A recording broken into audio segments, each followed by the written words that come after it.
Good afternoon, Ms. Maldonado. How are you doing today? Good, thanks. Awesome. How are you? I'm doing well. Good? That's good. Yes. We're wrapping up the end of the week.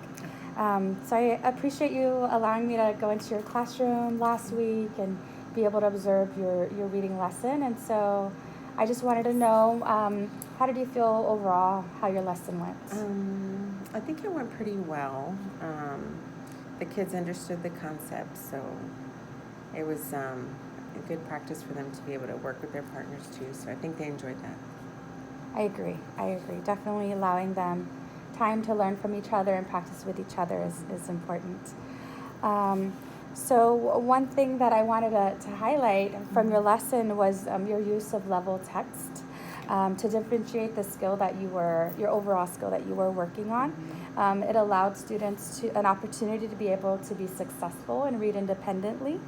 As well as I know that you use data from the Map Fluency from beginning of the year to be able to assign text to students which they could master independently. Right. And so another thing that I know that you do, a great teaching practice that you have is I know that you take anecdotal notes and you're just very knowledgeable on your students, which is a plus in order to get all of your students successful.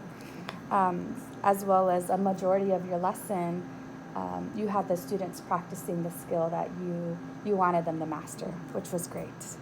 And so thinking about your lesson, what do you feel, what made your lesson successful? I guess just being able to give the kids the academic vocabulary of what they were going to be doing, and then modeling it for them, and then doing it together with them, and then also giving them the opportunity to work with their partner. And then afterwards, independently, they still did it on their own when it was their independent reading level. So just having that gradual release of responsibility kind of being, used. Definitely. So that way they were able to practice it. So. I agree. That is definitely a great strategy that you implemented. So one thing that I want to focus on as an area of refinement or just an area of growth that you can think about is how students self-assess themselves within a lesson. So how a student, without the teacher's input or the teacher saying, you've got it, you're on track, because I know a lot of the times during lessons, you're busy and it could be hard to maybe verbally one-on-one for each student to communicate that. But I want to just show you a way that students can self-assess. Okay. And so thinking about the lesson, what did you ideally want to hear or see when students read to their partners? I wanted to see them scoop groups of words like a phrase, so that way they sounded fluent. Instead of like focusing on one word, making it sound so individual. I wanted them to sound smooth when they read, like when they're speaking to someone. So. Yes, which is definitely a great fluency strategy. So I actually wanted to share with you an exemplar, of something that you can possibly use in your classroom. Okay. So give me a minute. I'm going to go grab that from my desk. Okay, sure.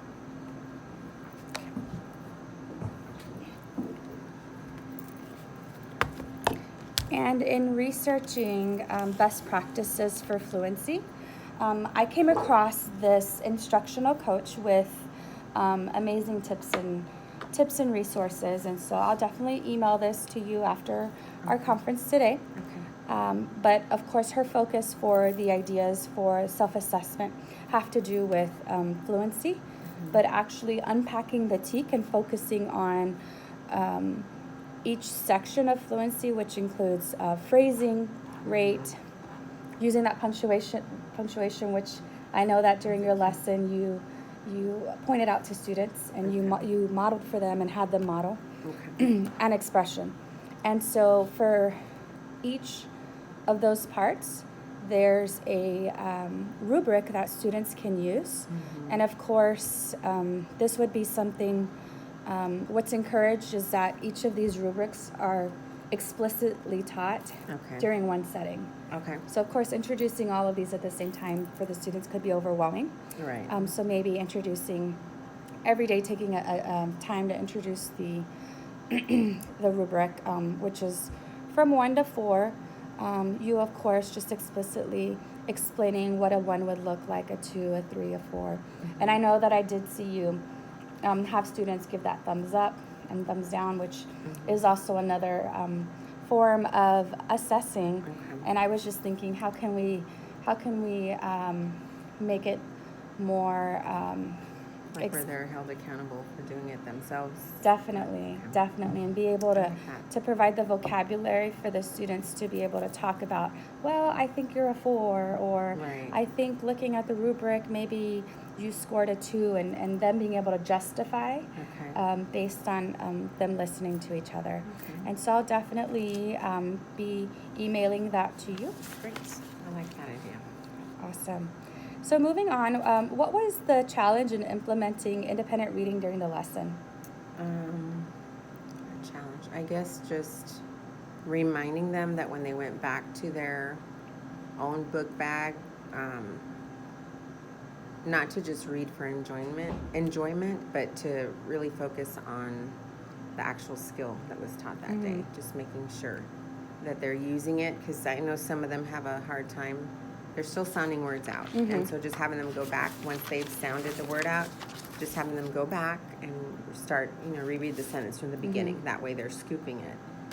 I think that was probably a little bit of a challenge because, then having to walk around the room when they're doing their independent reading, trying to conference with the kids, that was something that I had to kind of catch them on doing. Definitely. Yeah.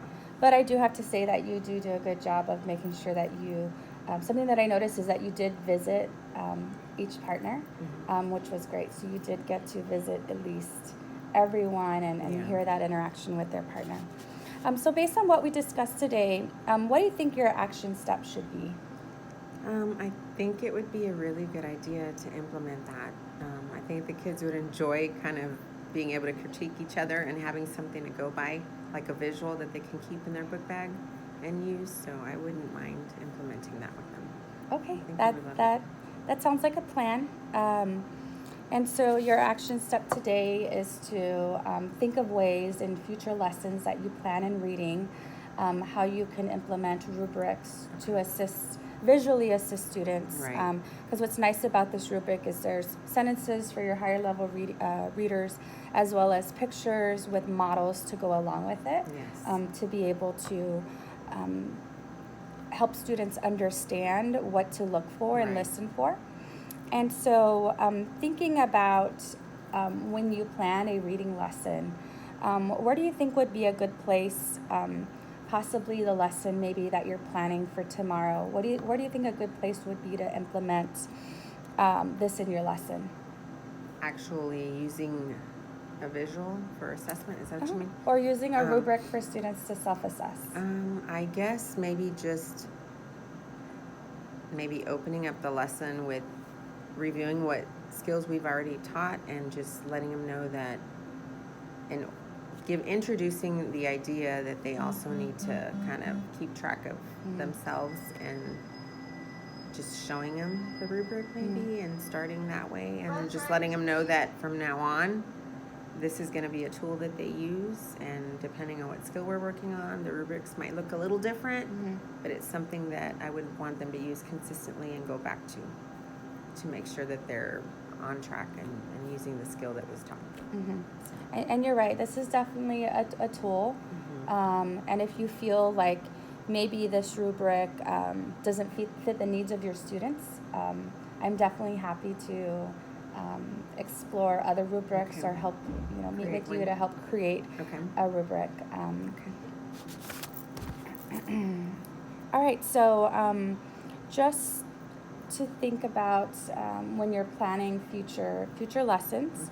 One thing that we talked about, an idea for you to implement would be using a rubric for students to self-assess.